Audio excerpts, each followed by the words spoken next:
시베리아 깊은 곳 외딴 교도소 수용소에서 이른 아침 사이렌이 울린다. 새벽이 밝아오고 긴 철책 너머로 수감자들이 하나둘 잠에서 깨어난다. 같은 공간에 있지만 전혀 다른 세계에서 온 듯한 두 남자가 있다. 한 명은 과거 범죄 조직의 수장 출신으로 교도소 안에서도 여전히 영향력을 지닌 일명 블란네 수감자다. 다른 한 명은 평범한 가정폭력범으로 좁은 침상에서 고된 밤을 버텨낸 일반 수감자다. 그들은 같은 철창 뒤에서 전혀 다른 하루를 시작한다. 어떻게 같은 교도소에서 이토록 다른 삶이 가능한 걸까? 이제 이들의 이야기를 통해 철창 속에 숨겨진 사회 구조와 일상을 함께 들여다보자. 이러한 차이는 어떻게 만들어진 것일까? 그 단초를 찾기 위해 러시아 교도소 제도의 역사를 잠시 돌아보자. 러시아의 교도소 제도는 제정시대부터 긴 역사를 가지고 있다. 1710년대 표트르 대제가 최초의 근대식 교도소를 건설하면서 러시아에도 수감자를 위한 정식 수용시설이 생겼다. 그전까지 범죄자들은 주로 시베리아나 중앙아시아 유배지로 보내졌으며 일부는 채찍과 쇠사슬로 묶인 채 철도나 건설 현장으로 보내졌다. 제정 말기와 1917년, 1917년 혁명 전후에는 정치범, 반체제 인사, 재산범 등이 대규모로 수감되었다. 이들은 시베리아 횡단 철도와 북방 개발 등 국가적 건설 공사 현장에 강제 노역자로 동원되었다. 1930년대부터 50년대에 이르는 스탈린 시대에는 이른바 굴락이라 불리는 대규모 강제 수용소 체계가 전국에 걸쳐 세워졌다. 수감자들은 혹독한 북방 기후와 가혹한 노동 속에서 석탄 광산, 임업, 건설 현장 등에서 일했고 많은 이들이 그 과정에서 목숨을 잃었다. 스탈린 사망 이후에도 엄청난 수감자 수는 이어졌다. 니키타 흐루쇼프 시대에는 일부 형량이 줄었지만 교도소 내부의 계급 문화는 여전히 유지되었다. 한때 2000년, 18년, 1988년 기준으로 수감자는 거의 90만 명에 이르렀으나 이후 점차 감소하여 현재는 약 46만 명에 불과하다. 소련이 붕괴된 2091년 이후에는 사회 혼란과 경제난으로 범죄율이 급증하면서 수감자 수도 일시적으로 증가했다. 재정난 속에 많은 교도소 시설이 낙후되고 과밀해져 수용 환경은 더욱 열악해졌다. 2000년대 들어 러시아 정부는 교도소 운영을 개혁하려는 노력을 시작했다. 2004년에는 연방교정행정국 FSIN이 출범하며 구소련 시절의 낡은 체제가 새롭게 정비되기 시작했다. 국제인권단체들은 여전히 부패와 열악한 수용 환경에 대한 우려를 제기하고 있다. 역사적 맥락을 보면 러시아 교도소 문화의 기원을 이해할 수 있다. 이제부터는 실제 수감자들의 일상과 내부 구조를 자세히 살펴보자. 이제 본론으로 들어가 러시아 일반형 교도소의 생활을 자세히 살펴보자. 이 영상에서는 가장 흔한 일반 수용소를 중심으로 다루며 초고강도 관리시설이나 특별 분리구역에 대해서는 언급하지 않는다. 여기서는 하루 일과와 수감자들의 생활 환경, 위계 구조, 그리고 블란네라 불리는 상위 계급 수감자와 일반 수감자의 차이점 등을 소개한다. 모든 수감자는 공식적으로 같은 법 아래에 있지만 교도소 내부에는 비공식적인 질서가 존재한다는 점을 기억하자. 이른 새벽 교도관의 사이렌이 울리고 수감자들은 복도나 기숙사 거실에 모여 점호를 기다린다. 겨울철에는 해가 뜨기 전인 새벽에 사이렌이 울리기도 하는데 이때는 아직 어둠이 가시지 않은 교도소 내부에 수십 명의 수감자가 한 줄로 모여선다. 교도관이 이름과 등록번호를 부르면 수감자들은 차례로 대답하며 출석을 확인한다. 출소 점호 후 수감자들은 기숙사 앞마당으로 모여 간단한 체조나 조깅을 하기도 한다. 장시간 수감 생활로 굳어진 몸을 풀기 위해 눈에 띄게 가벼운 동작을 따라한다. 이런 아침 운동은 공식 규칙은 아니지만 상급 수감자들이 전통처럼 이끌기도 한다. 점호가 끝나면 수감자들은 개별 할당된 생활실로 돌아가 세면과 정리정돈을 마친다. 이 과정에서 수감자들은 종종 온몸과 소지품 검사를 받는다. 출소 점호가 끝나면 대기실로 이동해 옷을 벗거나 가방과 주머니를 뒤지는 등의 절차를 거친다. 금속 탐지기를 지나거나 교도관이 손으로 몸을 살피는 행위도 빈번하게 이루어진다. 이를 통해 담배나 휴대폰 같은 금지 물품을 찾는 것이다. 이렇게 하루가 시작되기 전에 한 번 더 경계를 통과해야 하는 시스템이 수감자의 일상에 녹아 있다. 세면을 마친 뒤 아침 식사 시간이 시작된다. 식당에서 대기줄이 열리면 수감자들은 줄을 지어 들어선다. 아침 메뉴는 보통 흰 쌀죽이나 메밀죽 한 그릇에 검은 빵 한 조각, 차나 물 같은 기본적인 구성이다. 이때 불란내로 분류된 상위 계급 수감자들은 줄의 맨 앞에서 혹은 별도의 자리에서 가장 먼저 음식을 받는다. 빵 한 조각, 묽은 죽이지만 스스로 마련한 식단이 있던 불란내들은 여유롭다. 일반 수감자들은 뒤에서 남은 음식을 받는다. 이들은 빠르게 죽을 후루룩 들이키고 찢어진 빵 조각을 뜯어 먹어야 한다. 또 부족한 양을 견디기 위해 이른 아침부터 동료들끼리 다 먹고 난 잔반을 돌려주기도 한다. 아침 식사가 끝나면 수감자들은 각자 할당받은 작업 장소로 이동한다. 교도소마다 설치된 금속 가공 공장, 목공소, 섬유 공장, 농장 등 다양한 작업장이 있다. 교도관의 지시에 따라 수감자들은 한 줄로 열을 지어 작업장으로 향한다. 공장 내부에서는 낡은 기계와 단순한 공구를 이용해 생산 작업을 해야 한다. 예를 들어 금속 가공 공장에서는 자동차 번호판, 난방용 라디에이터, 파이프 등을 만들고 목공소에서는 가구나 장판을 제작한다. 섬유 공장에서는 담요나 옷감을 짜기도 한다. 또한 봄과 여름에는 일부 수감자가 교도소 농장으로 보내져 채소 재배와 가축 돌보기를 돕는다. 이들은 땅을 갈고 씨앗을 뿌린 뒤 잡초를 뽑으며 가축에게 먹이를 준다. 이렇게 농장에서 수확한 채소나 가축의 생산물은 교도소 식단을 보충하거나 수감자들이 공동으로 나누어 가진다. 농장 노동도 작업 할당량의 일부이며 이 일을 해내야만 한 끼라도 더 챙길 수 있다. 교도소 내부에서는 청소와 자빌도 수감자의 몫이다. 정해진 근무제에 따라 일부 수감자는 식당과 복도를 청소하거나 화장실과 샤워실을 청소하는 일을 한다. 셔벗붓 걸레과 물통을 들고 기숙사 바닥을 걸레질하고 식사 후 남은 찌꺼기를 처리해야 한다. 이처럼 환경 위생을 유지하는 작은 일까지 모두 할당된 작업의 일부이며 빠뜨리거나 태만하면 벌칙을 받는다. 어떤 수감자가 화장실 청소를 깜빡하면 벌로 독방에 갇히거나 식사에서 제외되기도 한다. 이른 오전 10시쯤 짧은 휴식 시간이 주어진다. 수감자들은 대기실에 모여 제공된 빵 조각에 설탕을 뿌려 먹거나 물 한 컵을 마시며 잠시 허기를 달랜다. 이런 휴식 시간은 공식적인 절차는 아니지만 수감자들 사이에서 흔히 암묵적으로 허용된다. 이후 다시 작업이 계속된다. 배급 식사로 나온 국이나 죽을 큰 솥에 끓여 먹으며 점심시간을 기다린다. 점심시간이 되면 간단한 국과 빵, 때로는 제공되는 찜이나 남은 고기가 나온다. 이때까지 남은 음식은 빵 조각이나 액체에 가까운 죽이 대부분이므로 수감자들은 식사와 함께 남은 빵을 몇 조각 더 던져 넣어 배를 채운다. 오후에는 다시 작업을 이어가며 짧은 휴식과 간식을 받기도 한다. 하루 노동시간은 12시간 이상이 흔하며 정해진 할당량을 채우지 못하면 가혹한 벌이 따른다. 예를 들어 할당량에 미달한 수감자는 저녁 식사에서 제외되거나 야간 작업으로 추가 동원되기도 한다. 오후 작업이 끝나면 저녁 식사가 준비된다.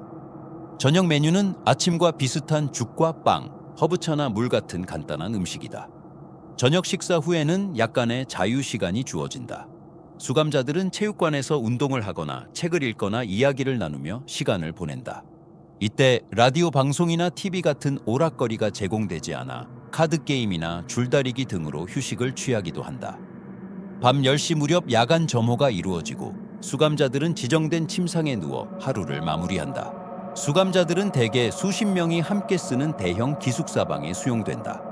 각 방에는 2층 침대가 여러 개 놓여 있으며 여럿이 좁은 침대를 나눠 사용한다. 매트리스는 얇고 낡아 오랜 시간 앉거나 누우면 허리가 아프다. 사생활은 거의 없고 창살로 둘러싸인 공간에서 외부와 완전히 차단된 생활을 한다. 화장실과 샤워실은 공동으로 사용하며 뜨거운 물은 일정 시간에만 제공된다. 난방은 기본적으로 되지만 혹한기에 얼어붙은 바람을 막기에는 부족해 많은 수감자가 추위와 싸운다. 방 내부는 습기와 먼지로 쉽게 더러워져 수시로 청소를 해도 금방 상태가 나빠진다. 벽 틈이나 바닥 균열에서는 곰팡이가 자라거나 작은 벌레가 출몰하기도 한다. 겨울에는 방 바닥이 얼음처럼 얼어붙어 수감자들이 얼음을 깨부수며 다니기도 한다. 수감자들은 제한된 옷과 침구만을 지급받는다. 겨울용으로 두꺼운 회색 점퍼와 바지 한 벌, 여름용으로 가벼운 옷 한 벌 정도를 받는다. 옷의 보급은 제한적이라 시간이 지나면 낡아해지거나 얼룩이 생기기도 한다. 이불과 침구류도 주기적으로 지급되지만 교체 주기가 길어 구멍난 이불을 쓰는 경우가 흔하다. 청결을 유지하기 위해 때로는 수감자 스스로 빨래를 해야 하지만 물과 세제가 충분치 않아 완벽한 세탁이 어려운 경우가 많다. 교도소 식사는 대부분 영양면에서 열악하다. 국이나 죽은 물거서 마치 풀 같다는 평가를 받는다. 빵은 종종 눅눅하거나 덜 구워진 상태로 제공된다. 신선한 과일과 채소, 고기는 거의 나오지 않아 메뉴가 단조롭다. 이런 식단으로 많은 수감자가 영양 부족을 겪으며 가족이 보내준 식료품 꾸러미나 교도관과의 거래로 얻은 추가 식량으로 이를 보충한다. 교도소 내 조리시설이 별도로 마련된 곳도 있다. 가족이나 지인이 보내준 식재료로 자유롭게 음식을 만들어 먹을 수 있는 공간이다. 특히 불란네들은 이곳에서 동료 죄수들과 함께 고기 반찬이나 찌개 등 영양가 있는 음식을 조리해 먹기도 한다. 이러한 비밀 주방은 공식 기록에는 남지 않지만 수감자들의 식생활을 풍요롭게 하는 중요한 요소다. 명절이나 특별한 날에는 식단이 조금 바뀌기도 한다. 예를 들어 러시아 정교회 성탄절이나 부활절 전후에는 특별히 고기나 생선 한 조각이 제공되는 경우도 있다. 그러나 그 외에는 여전히 수감자들의 끼니 대부분이 죽과 빵으로 채워지기 때문에 희귀한 이러한 날은 매우 귀중하게 여겨진다. 교도관이 정한 공식 규정 외에도 교도소 안에는 수감자들만의 비공식 규율이 존재한다. 수감자들은 서로를 형님이나 동생으로 부르며 경험과 연공 서열에 따라 대우가 달라진다. 오랜 징역 생활을 한 범죄 조직원 출신 수감자는 자연스럽게 지배적 위치를 차지한다. 이들은 동료들로부터 형님이라는 특별한 호칭을 받으며 식사 순서나 작업 배정 등에서 우선권을 가진다. 예를 들어 빨간색 옷이나 물건은 배신을 상징해 금기시되고 간수나 관리자 이름을 외부인에게 누설하는 것도 엄격히 금지된다. 계급이 낮은 죄수가 윗사람의 요구에 반항하면 모욕적인 폭행이나 두 발을 자르는 굴욕까지 당할 수 있다. 이러한 비공식 질서와 서열은 교도관조차 함부로 간섭할 수 없을 정도로 강력하다. 교도소 내부에서는 부패가 만연하다. 일부 수감자는 금전으로 교도관을 매수해 과일, 과자 같은 밀수품을 들여오거나 휴대전화 사용을 허가받기도 한다. 담배가 마치 내부 화폐처럼 통용되어 한 값을 얻기 위해 생필품을 거래하는 일이 벌어진다. 예를 들어 불란네들은 교도관에게 과일 한 통이나 물건을 내줘 담배 몇 갑을 확보하기도 한다. 교도소 안에는 소규모 매점이 있어 담배와 세제, 비누 등을 판매하는데 가격은 매우 비싸다. 수감자 급여는 거의 없거나 수십 루블에 불과해 대부분은 가족의 송금이나 면회 때 받은 돈으로 생필품을 구한다. 담배는 그야말로 현금과 같다. 한 갑의 담배에는 수감자 몇 명의 하루 식비가 들어있을 정도여서 만일 누군가의 담배가 없어지면 하루 종일 허기에 시달린다. 그래서 수감자들은 담배를 밀수하거나 거래하는 데 혈안이 된다. 모르는 사람이 가진 담배를 훔쳐가거나 부족한 담배를 서로 모아두었다가 나눠 갖기도 한다. 교도관들의 역할도 눈여겨볼 부분이다. 낮은 급여와 과중한 업무 여건 때문에 일부 교도관은 수감자에게 의지하게 된다. 이들은 수감자에게 뇌물을 받고 묵인해주는 대가로 금전적 이익을 얻는다. 간혹 교도관과 불란네가 서로 돕는 모습도 포착되는데 교도관이 불란네의 요구를 들어주면서도 더 큰 문제로 비화되지 않게 관리하려는 묘한 협력이 이루어지기도 한다. 반면 일부 엄격한 교도관은 오히려 일반 수감자들을 엄격히 통제하려 애쓴다. 결과적으로 교도관 내부에서도 권력과 위계가 존재하며 이는 전체 교도소 내부의 구조와 맞물려 복잡한 관계를 만든다. 교도소 내부에는 반장 같은 역할도 있다. 중간 계급의 수감자는 다른 죄수들을 독려하고 질서를 유지하는 임무를 맡는다. 예를 들어 반장으로 분류된 수감자는 교도관 대신 동료 죄수들의 출석과 작업 진행 상황을 확인하고 지시를 전달하는 역할을 한다. 이들에게는 교도관과 협력한 대가로 약간의 임금이나 추가 외출 기회 등이 주어지기도 한다. 실제로 교도관이 베푸는 작은 특혜와 분란 내의 인정을 동시에 얻어야만 교도소 내에서 한 걸음 올라갈 수 있다. 러시아 법에 따라 모든 수감자는 노동에 참여해야 하지만 분란 내로 분류되는 최상위 계급 수감자들은 원칙적으로 이를 거부한다. 이들은 형기를 오래 살았다는 자부심으로 스스로를 노동에서 면제하고 대신 다른 일반 수감자들에게 자신의 몫까지 일을 시킨다. 이렇게 수감자들 사이에 일종의 노동 분배가 이루어지기 때문에 분란내들은 고된 육체 노동이나 허들의 실에서 벗어나보다 편한 생활을 영위할 수 있다. 수감소에서 규칙을 어기는 죄수에게는 가혹한 처벌이 따른다. 경미한 규칙 위반에도 상급 수감자들이 직접 제재를 가하는 경우가 많다. 예를 들어 무단 반입이 발각된 수감자는 동료로부터 집단 구타를 당하거나 차가운 독방에 수일간 갇힐 수 있다. 심각한 위반자에게는 더 극단적인 조치가 취해지기도 한다. 예를 들어 특별 감시실에 가둔 채 오랫동안 앉아있게 하거나 얼어붙은 물을 머리에 뿌려 얼게 하는 등 비인간적인 체벌이 이루어지기도 한다. 이는 공식 문서에 남지 않는 비공식적인 수단으로 수감자들을 극도로 위축시키는 효과를 노린다. 교도소에는 자체 진료실이 있지만 의료시설은 매우 제한적이다. 간단한 해열제나 소독약이 기본적으로 구비되어 있어 작은 상처나 감기는 해결할 수 있지만 중병에 걸리면 상황은 달라진다. 중증 환자는 외부 병원으로 이송할 수 있으나 절차가 복잡하고 비용도 많이 든다. 실제로 많은 수감자는 약을 제때 받지 못해 병이 악화되곤 한다. 면회는 보통 격월로 제한되며 면회실에는 두꺼운 유리창이나 철망이 설치되어 있어 얼굴을 마주보고 대화하기조차 어렵다. 면회 때도 교도관과 경찰이 함께 들어와 대화 내용을 검열하고 들여올 수 있는 물품은 담배 한 갑이나 비누 한 개 정도로 엄격히 제한된다. 여가 시간에는 수감자들이 다양한 활동으로 시간을 보낸다.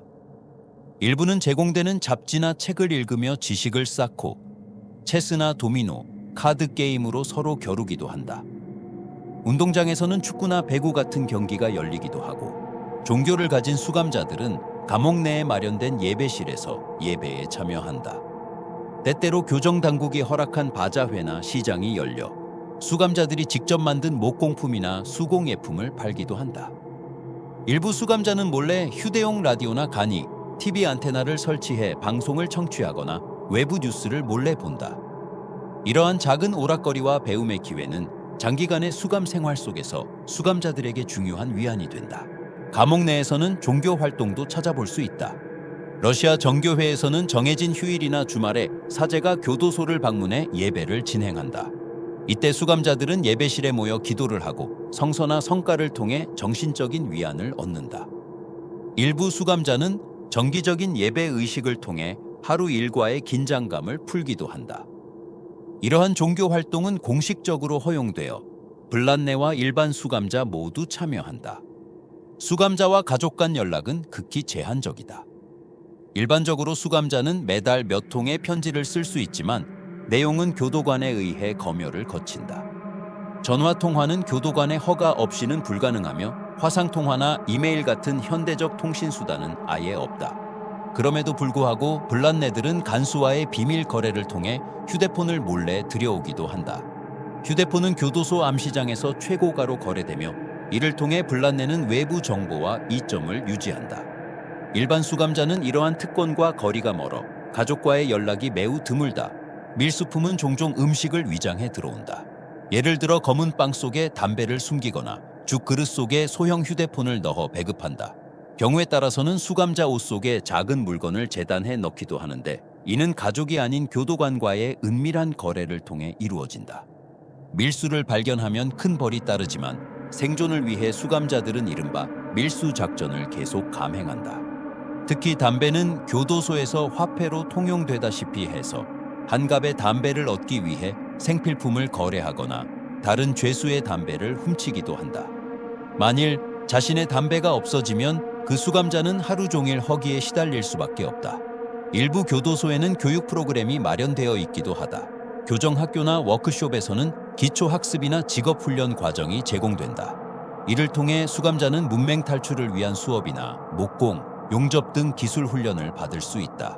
이런 프로그램에 참여한 수감자는 추가로 출소 시 감독관 추천을 받거나 형 집행 면제에 유리한 점수를 얻기도 한다. 그러나 대부분의 일반 수감자는 이런 교육 기회를 접하기 어려워 오히려 기본적인 생존 기술만 익히는 데 집중한다.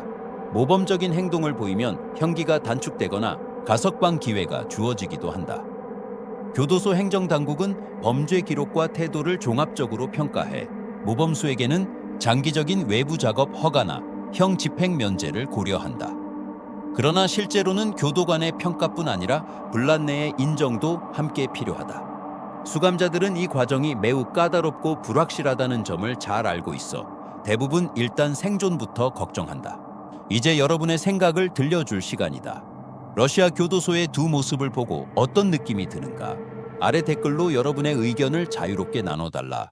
영상이 유익했다면 좋아요와 구독 버튼을 눌러 다음 이야기까지 함께 해주길 바란다.